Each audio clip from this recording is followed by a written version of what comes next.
lorsqu'en Amérique latine, en 1980, il y avait 120 millions de pauvres, à la fin des années 90, il y avait 225 millions de pauvres.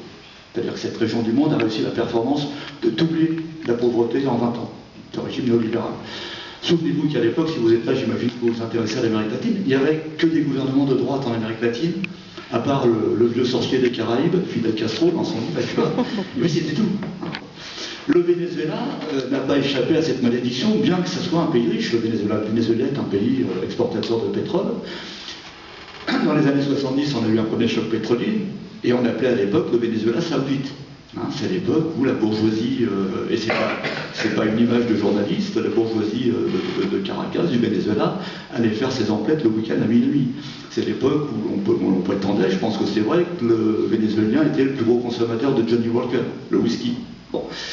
Et en même temps, dans ce pays riche, on avait aussi la performance de jeter 60% de la population en dessous du seuil de pauvreté. Bon, en malédiction du pétrole. Et puis vous avez la fin des années 80 avec un président social-démocrate, Carlos Andrés Pérez. On a beaucoup gagné d'argent et on a beaucoup dépensé, qui se retrouve un petit peu coincé. Le Fonds monétaire international, à l'époque, décide ce qu'on appelle un ajustement structurel. C'est-à-dire qu'effectivement, tu l'as raconté, du jour au lendemain, les subventions aux produits de première nécessité sont supprimées, les prix des transports publics doublent, triplent, et là, la révolte populaire de Caracas. C'est important de se souvenir de ça parce que 89, on peut presque considérer, moi j'aime pas trop les images, ce genre d'images faciles, mais que c'est la première révolte contre le néolibéralisme, 89, puisque les luttes en Amérique centrale c'était plutôt contre les dictatures, en fait, à l'époque. Donc on a une première révolte anti-néolibérale, et elle est évidemment très importante dans la mesure où vous avez dans l'armée vénézuélienne un petit groupe d'officiers mené par ce qu'à l'époque le commandant Chavez, qui décide qu'il faut en terminer avec cette démocratie injuste et corrompue. Et la tentative de coup d'État de Chavez ne va pas avoir lieu immédiatement, tout simplement parce qu'il décide qu'il ne se lancera dans l'aventure que lorsqu'il aura des troupes sous son commandement, c'est-à-dire lorsqu'il sera lieutenant-colonel. Et c'est donc effectivement le 4 février 92 que Chavez a tenté un coup d'État. Alors ça on me rappelle en permanence, Chavez, l'ancien militaire putschiste. Ça, nos médias n'oublient jamais de le raconter.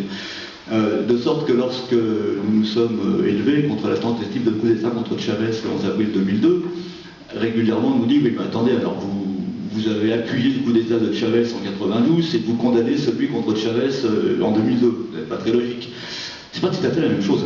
C'est pas tout à fait la même chose. Alors il y a un certain nombre de constats, par exemple, de coup d'État de Chavez, la population s'en mêle pas. C'est-à-dire qu'il y a une tentative de coup d'État avec des militaires, la population reste chez elle. C'est-à-dire qu'elle ne connaît pas Chavez à l'époque, personne ne connaît Chavez, elle ne sait pas si c'est des militaires d'extrême droite, des militaires d'extrême gauche, et donc elle ne descend pas dans la rue pour défendre la démocratie. Bouge pas. En revanche, le 11 avril 2002, lorsqu'il y a un coup d'État contre Hugo Chavez, vous avez le 12 avril et le 13 avril des centaines de milliers de Vénézuéliens qui sont dans la rue qui réclament leur président. C'est-à-dire qu'il y a une différence. Deuxième différence à l'époque de la tentative de coup d'État de Chavez, Chavez assume sa responsabilité. Il se présente, il dit voilà, je suis le lieutenant-colonel Chavez, je suis responsable de ce mouvement, il appelle ses camarades à déposer les armes parce que l'affaire est mal engagée, et il dit nous n'avons pas atteint nos objectifs pour l'instant. Et c'est une phrase qui va résumer, qui va résonner dans tout le Venezuela.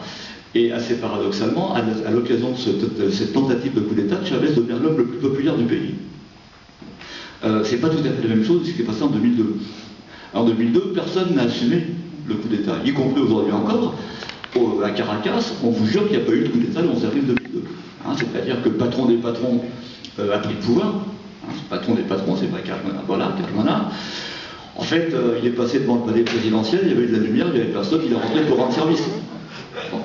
Donc on n'est pas dans les mêmes affaires. Alors, Cathy vous parlera sans doute de ce qui s'est passé de positif. Rappelez-vous, il est élu pour la première fois en décembre 1998, on est en 2012, le 7 ou 5 octobre dernier, il gagne encore avec 55% des voix et 81% de participation. Quand on connaît les phénomènes d'usure du pouvoir, on se dit quand même que là, il y a une performance particulièrement intéressante. Il gagne 14 des 15 consultations électorales, ou je ne sais même pas si c'est 10 et des 18. Voilà, 17 des 18 consultations électorales. Je précise, en présence d'observateurs étrangers, de l'Organisation des États américains, de l'UNASUR, de l'Union européenne, du Centre Carter, etc., etc. Si je résume en un seul mot, puis après Cathy vous détaillera l'affaire,